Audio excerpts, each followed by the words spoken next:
संसार चक्रे भ्रमतः स्वकर्म भी। इस संसार चक्र में मैं कहीं भी भटकता रहूं, लेकिन आपके संतों को मैं कभी न छोड़ूं। महापुरुषों का संग हमेशा मिला रहे मुझे। उत्तम श्लोकेषु जन सख्यम, भक्तों का संग बस मुझे चाहिए और मैं कुछ भी नहीं चाहता हूं प्रभु। ऐसी स्तुति की थी कि वज्र तो गिरा था इनके ऊपर, लेकिन फिर भी अधोगति नहीं हुई थी, सीधे भगवान के धाम पधारे थे वृत्तासुर जी। प्रभु ने इनका भी पोषण किया, पुष्ट किया, इनको भी भक्ति दी। परीक्षित जी ने प्रश्न किया था कि गुरुदेव, रजः स्तमः स्वभावस्य ब्रह्मण वृत्रस्य पापमनः नारायणे भगवती कथमासी दृढ़ामति। हे गुरुदेव, ये वृत्तासुर पूर्व जन्म में कौन था? तो बताया सुखदेव जी ने, इसका पूर्व जन्म भी ये चित्रकेतु नाम का गंधर्व था और भवानी पार्वती के शाप से आकर ये वृत्तासुर बना है। लेकिन प्रभु ने इस पर कृपा की है। यहां से बड़ा सुंदर 49 मरुद गणों की उत्पत्ति की कथा भी सुखदेव जी ने परीक्षित को बताई है। अब सप्तम स्कंद भागवत का प्रारंभ हो रहा है और जिस सप्तम स्कंद का लक्षण है उति, प्रेम से कहो श्री राधे। उति का अर्थ होता है उतयः कर्म वासना, कर्म की जो वासना है उसी को कहते हैं उति। लेकिन दो प्रकार की वासना आचार्यों ने बताई है, अशुभा च शुभा चेति द्विधा सा हेतु भेदतः, अशुभा महताम कोपाद और शुभा महद अनुग्रहात्। ये दो प्रकार की वासना होती है, एक शुभ वासना, दूसरी अशुभ वासना। शुभ वासना जो है ये संतों की कृपा से आती है, क्योंकि शुभ वासना उसी को कहते हैं जो भगवान को पाने की इच्छा अंदर उठती है। वासना का सीधा सा अर्थ है इच्छा। तो भगवान को पाने की जो वासना है वो शुभ वासना है और वो संतों की कृपा से प्रकट होती है, उत्पन्न होती है। लेकिन संसार के भोगों को पाने की जो इच्छा है वही अशुभ वासना है। बंधुओं, इस सप्तम स्कंद में अशुभ वासना का प्रतीक है हिरण्यकश्यप और शुभ वासना के प्रतीक हैं श्री प्रहलाद जी महाराज। इनकी कथा आई है, 15 अध्याय हैं सप्तम स्कंद में। बड़ी सुंदर कथा है।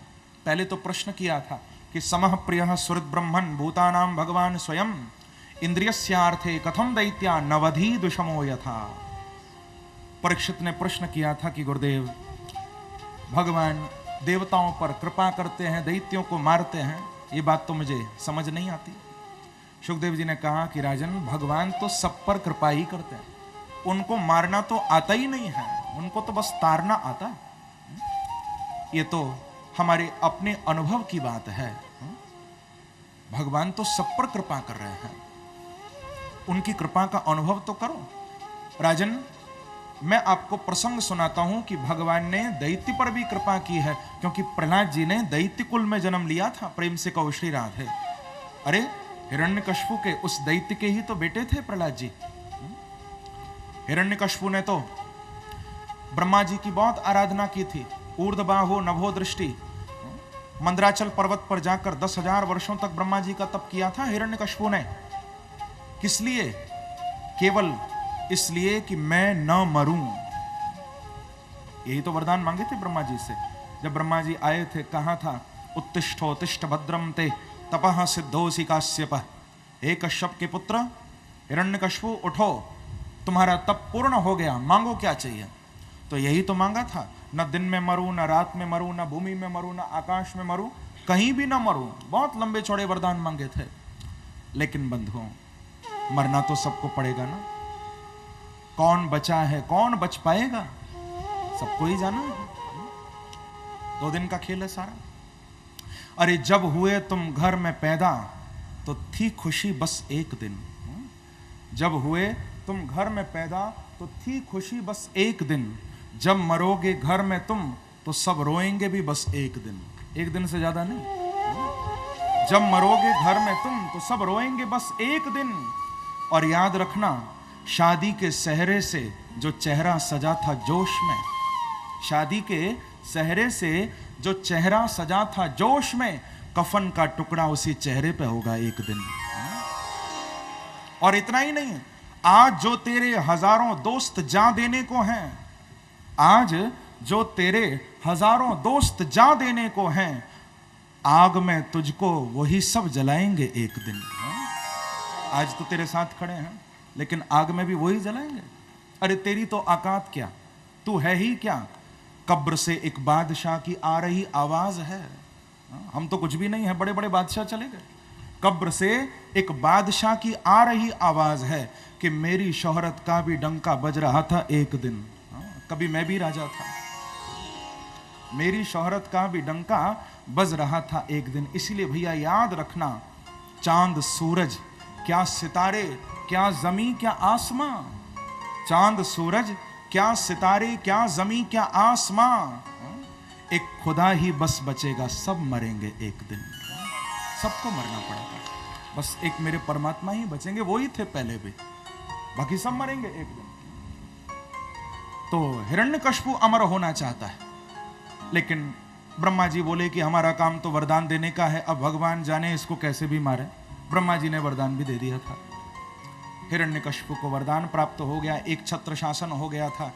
बंधुओं, भगवान ने इसको अभी नहीं मारा, क्योंकि प्रभु कहते हैं कि इसको तब मारूंगा जब ये मेरे भक्त को सताएगा। प्रहलाद जी का जन्म भी हो गया, इसके पुत्र थे ह्लाद, अनुह्लाद, संह्लाद और सबसे छोटे थे प्रहलाद। 4 बेटे थे हिरण्यकश्यपु के, सबसे छोटे प्रहलाद जी। बचपन से ही मस्ती में डूब जाते थे प्रहलाद जी महाराज, शरीर का होश नहीं रहता था इनको, पागलों जैसी दशा थी, एकांत में बैठ जाते थे, प्रभु का नाम गाया करते थे प्रहलाद जी, होश नहीं है इनको। बंधुओं, प्रहलाद जी महाराज को कभी तो लगता कि भगवान मेरे पास हैं तो नाचने लगते, कभी लगता भगवान तो बहुत दूर चले गए तो रोने लगते। एक निष्ठ भाव से भगवान का भजन कर रहे हैं प्रहलाद जी। बहुत छोटे हैं अभी, लेकिन इन्होंने अपनी मां कयादु के गर्भ में ही भगवान के भजन की महिमा को जान लिया था।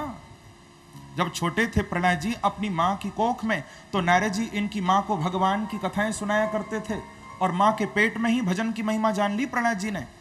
ऐसे अद्भुत भक्त हुए हैं,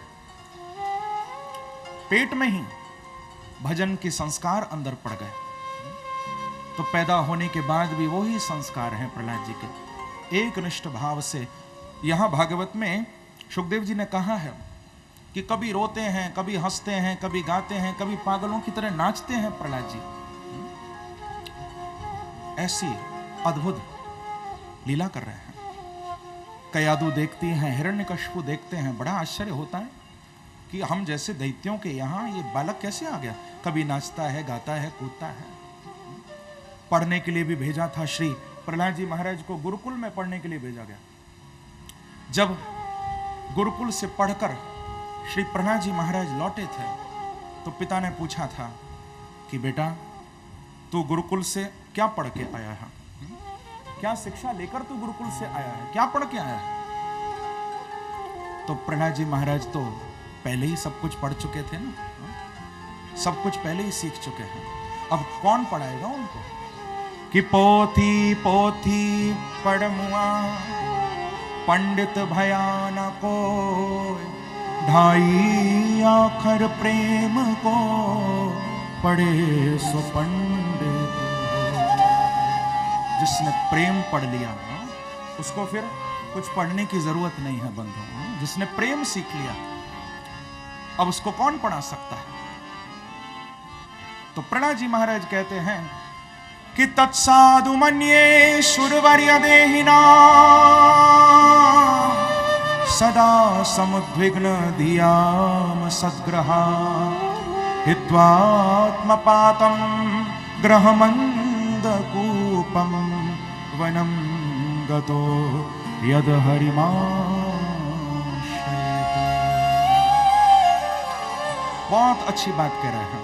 पिता पूछ रहे हैं कि बेटा तू क्या पढ़ के आया, और प्रहलाद जी कह रहे हैं कि पिताजी मैंने तो बस यही पढ़ा है कि ये संसार तो झूठा है, एक अंधे कुएं की तरह है। इस अंधे कुएं में जो एक बार गिर जाता है उसका निकलना तो बड़ा कठिन होता है। पिताजी मैंने तो बस यही सीखा है कि एक निष्ठ भाव से वनम गतः यद हरिमाश्रयेत।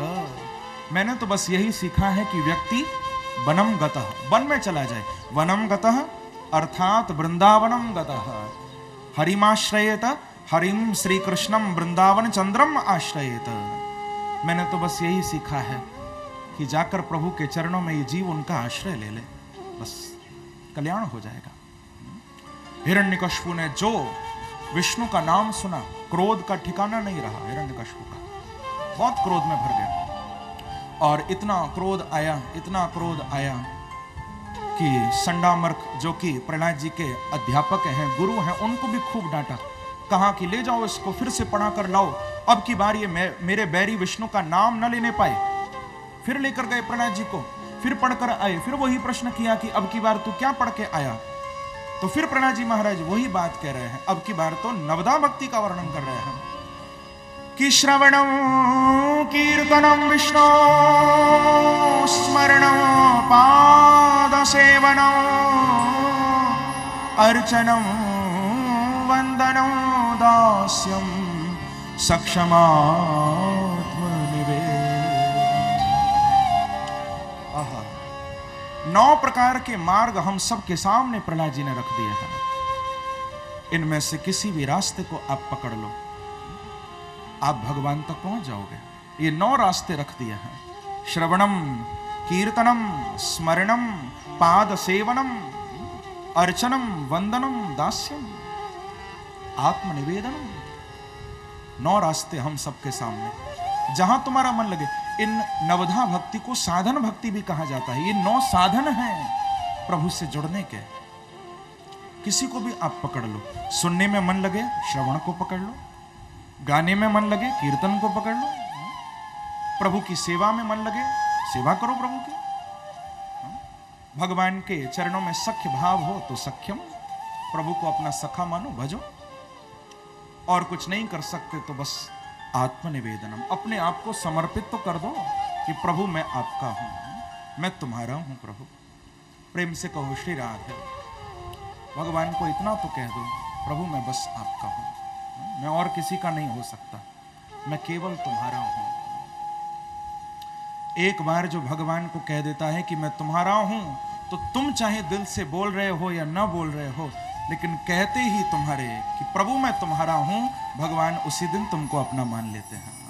अब तुम चाहे दिल से बोलो या मत बोलो, भगवान उसी दिन मान लेते हैं। वो तो भक्तवत्सल हैं, भक्तों के पीछे जान छिड़कते हैं मेरे प्रभु। कि प्रबल प्रेम के पाले पढ़कर प्रभु को नियम बदलते देखा, अपना मान भले टल जाए पर भक्त का मान न टलते देखा। अपना मान भले ही टाल दे मेरे प्रभु, लेकिन भक्त का मान कभी नहीं टालते भगवान। अद्भुत भक्त वत्सलता है मेरे बांके बिहारी में, मेरे प्रभु में।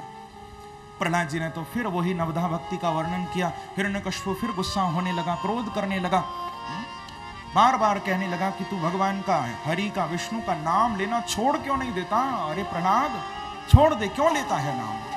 प्रहलाद जी ने कहा कि पिताजी क्या बताऊं, अरे गुलशन का ख्वाब बहारों में कैद है, गुलशन का ख्वाब बहारों में कैद है, लगता है दरिया किनारों में कैद है, अब उनकी यादों से निकला ही नहीं जाता, क्योंकि मेरा प्रभु तो दिल की दीवारों में कैद है। तो समाया हुआ है दिल में, कैसे निकलूं मैं उसके ध्यान से, उसके नाम से? वो तो कैद हो चुका है यहां दिल में, कैसे मैं छोड़ सकता हूं उसको? ऐसा भाव है। हम भी भगवान से यही कहें कि प्रभु आप भी हमारे दिल में आ जाओ। एक क्षण को भी हम आपको भूलें ना, हम आपको हमेशा याद करते रहें। कि अब प्रभु कृपा करो हुए ही भांति, अब प्रभु कृपा करो हुए ही भांति, कि सब तज भजन करहूं दिन रात। हे बांके बिहारी ऐसी कृपा कर दो, सब कुछ छोड़कर बस आपके भजन में मन लग जाए, आपके भजन में ये हृदय, ये शरीर लग जाए, ऐसी कृपा कर दो आप। हिरण्यकश्यप को क्रोध आया है बहुत, प्रहलाद जी को मारने के अनेक उपाय किए, सागर में फेंका गया, पहाड़ के ऊपर से, वहां भी भगवान ने बचाया, हाथियों को शराब पिलाकर हाथियों के बीच में डाल दिया गया, वहां भी प्रभु ने रक्षा की, सांपों से भरी कोठरी में प्रहलाद जी को बंद कर दिया गया, वहां भी रक्षा की है प्रभु ने। किसी भी तरह से मृत्यु नहीं हुई है प्रहलाद जी की। बंधुओं, कौन मार सकता है भगवान के भक्त को? किसकी ताकत है? भक्त तो खुद कहते हैं, दुनिया का डर मुझको हो तो कैसे हो, जमाने का दुनिया का डर जो मुझको हो तो कैसे हो, मैं तेरा, कश्ती तेरी, साहिल तेरा, दरिया तेरा, सब कुछ तेरा ही तो है, क्यों डरूं मैं?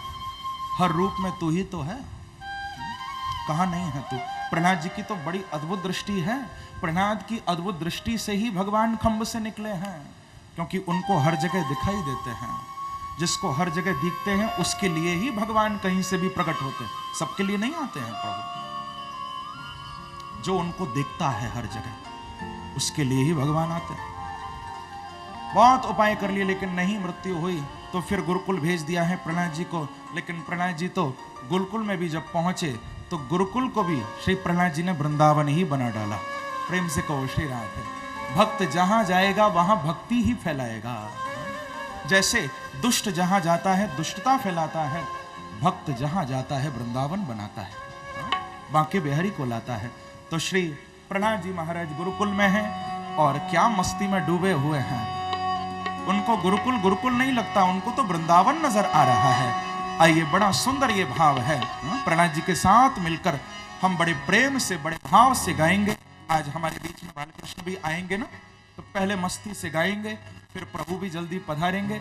और देखो, अभी हमको नृसिंह भगवान की आज झांकी का भी यहाँ दर्शन होगा। हम सबके सामने आज खंभ से नृसिंह भगवान प्रकट होंगे साक्षात यहाँ। आइए, बड़े प्रेम से प्रहलाद जी भी गा रहे हैं, हम भी गाएं मेरे साथ। मस्ती से वृंदावन चलिए सब और गाइए। हो मेरा दिल दीवाना, मेरा दिल दीवाना, ओ मेरा दिल दीवाना हो गया वृंदावन की गलियों में। मेरा दिल दीवाना हो गया वृंदावन की गलियों में। ओ मेरा दिल दीवाना हो गया वृंदावन की गलियों में। मेरा दिल दीवाना हो गया वृंदावन की गलियों में। देखो, वृंदावन बिहारी भी कितना सुंदर सुंदर रूप लेकर हमारे बीच में आए हैं। हाँ, मोर बन के पधारे हैं ठाकुर जी, क्योंकि उधर प्रहलाद का मन रूपी मोर भी नाच रहा है। हमारा भी मन रूपी मोर नाचने लग जाए प्रभु के साथ। ओ मेरा दिल दीवाना, मेरा दिल दीवाना हो गया वृंदावन की गलियों में।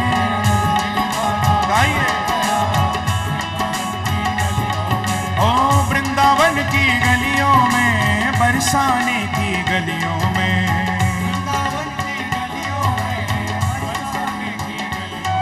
ओ वृंदावन की गलियों में, बरसाने की गलियों में।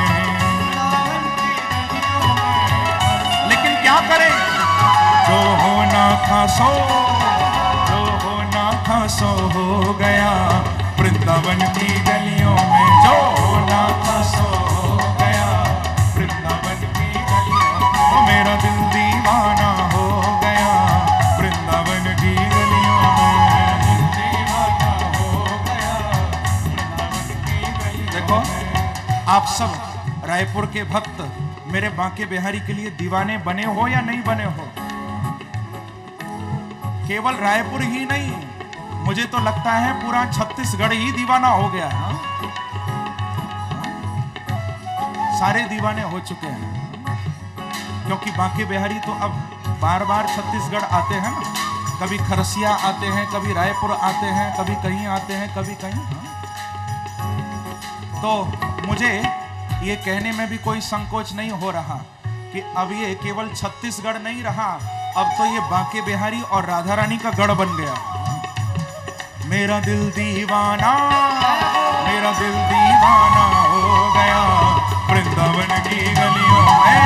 आइए, ओ मेरा दिल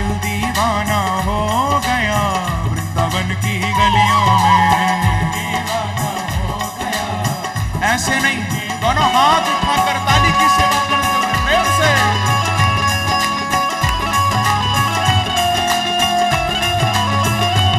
वृंदावन बिहारी लाल की।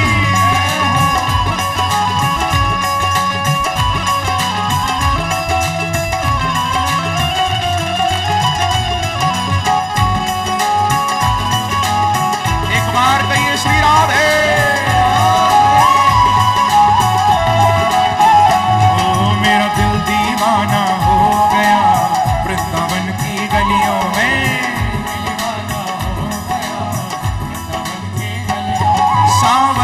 मस्त बहारे यहाँ झिम झिम पड़े फुहारे, सावन की मस्त बहारे यहाँ रिम झिम पड़े फुहारे, ओ सावन की मस्त बहारे यहाँ रिम झिम पड़े फुहारे। और मनवंशी की धुन में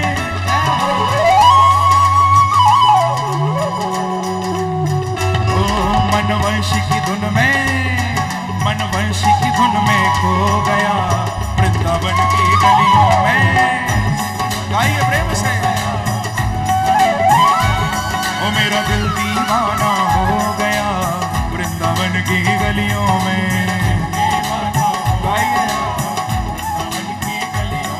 ओ वृंदावन की गलियों में, बरसाने की गलियों में।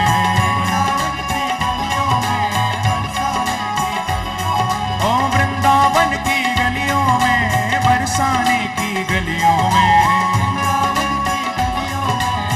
जाओ जो होना था सो, जो होना था सो हो गया वृंदावन की गलियों में।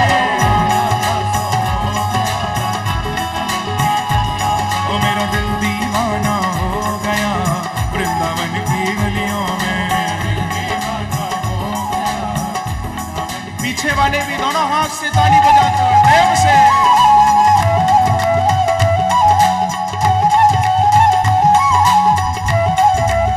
बांके बिहारी लाल की।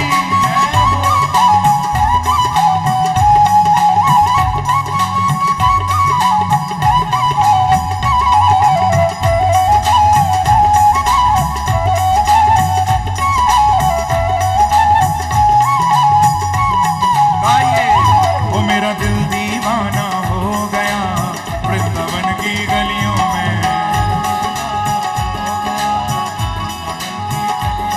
मेरे मोहन मुरली वाले मुझे तुझ बिन कौन संभाले।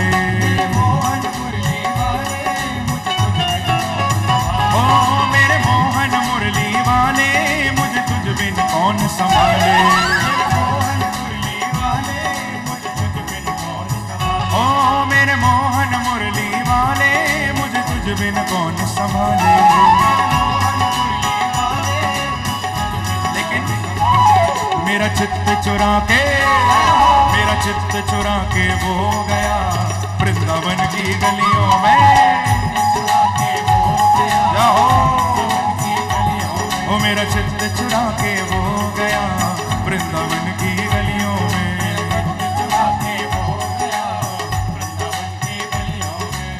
वृंदावन की गलियों में, बरसाने की गलियों में। गाइए। ओ वृंदावन की गलियों में, बरसाने की गलियों में। जाओ ओ मेरा दिल दीवाना, मेरा दिल दीवाना हो गया वृंदावन की गलियों में। मेरा दिल दीवाना हो गया वृंदावन की गलियों में। और राधे का ध्यान लगाया तो मेरा बांके बिहारी आया।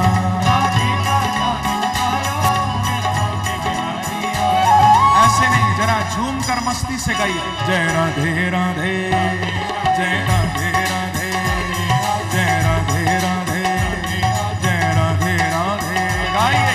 जय राधे राधे, जय राधे राधे, जय राधे राधे, जय राधे राधे, जय राधे राधे, जय राधे राधे, जय राधे राधे,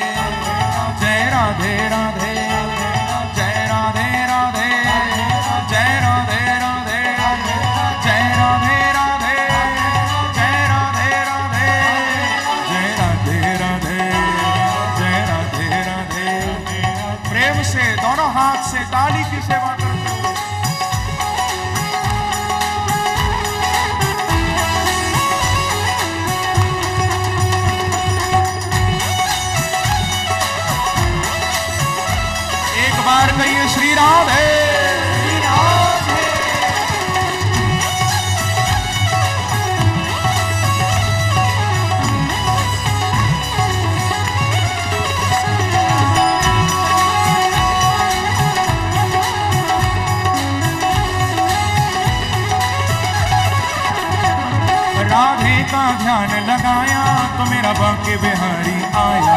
राधे का ध्यान लगाया तो मेरा बांके बिहारी आया।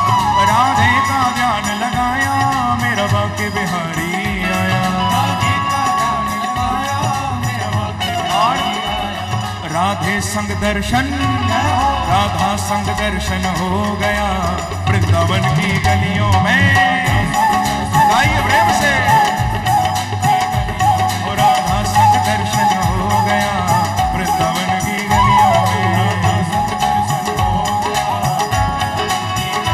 ओ मेरा दिल दीवाना हो गया वृंदावन की गलियों में।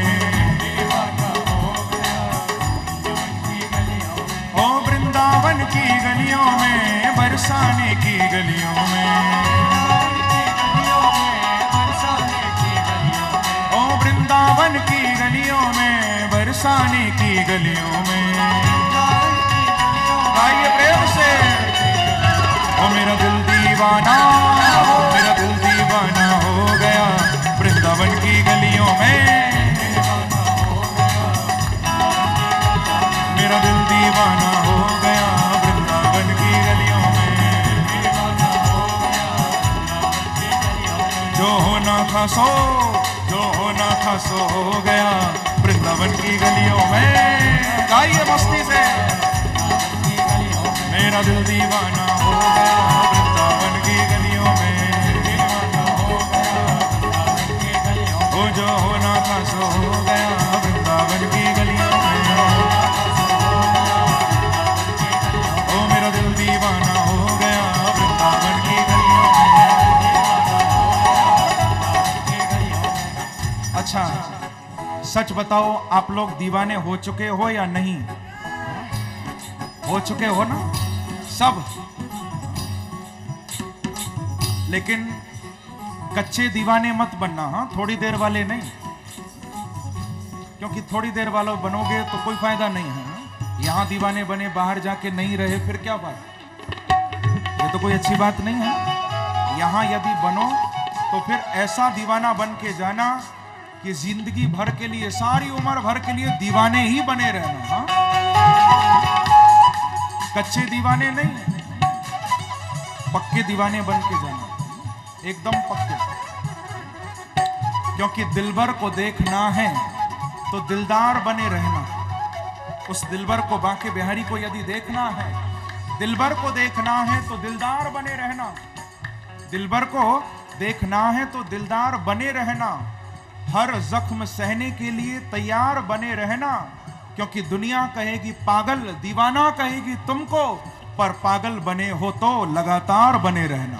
कच्चे नहीं। और हाथ उठाकर मस्ती से।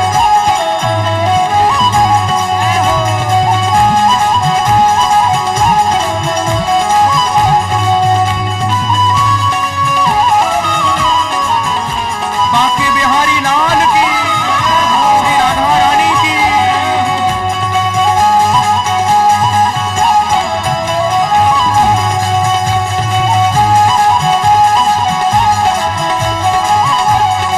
ओ अपनी वाणी में अमृत घोल, अपनी वाणी में अमृत घोल। ओ रसना राधे राधे बोल, रसना राधे राधे बोल, ओ रसना राधे राधे बोल।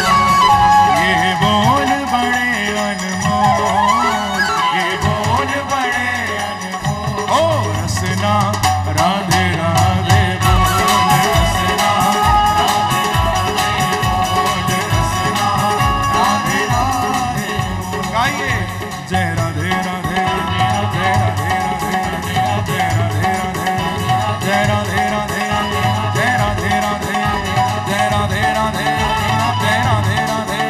जय राधे राधे, जय राधे राधे, जय राधे राधे, जय राधे राधे, जय राधे राधे।